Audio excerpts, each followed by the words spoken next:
I would like to request all my voters, well wishers, and Goans at large that due to the looming stage of social transmission of the global pandemic COVID 19 and the need for social distancing as advised by experts as well as the Honorable Prime Minister, we, the Goa Forward Party, will fully support tomorrow's Janta curfew as well as close down our offices for the next 2 weeks. I regret the inconvenience caused and call upon each one of you to contact our helpline 888 41111 in case of any emergency.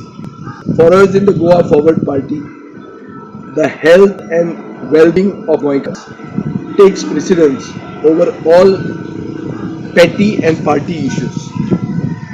We have to be fighting this global pandemic, the coronavirus by social distancing, and we have to ensure that this booming stage of community transmission does not happen in India. Long live Goikas, long live Goin.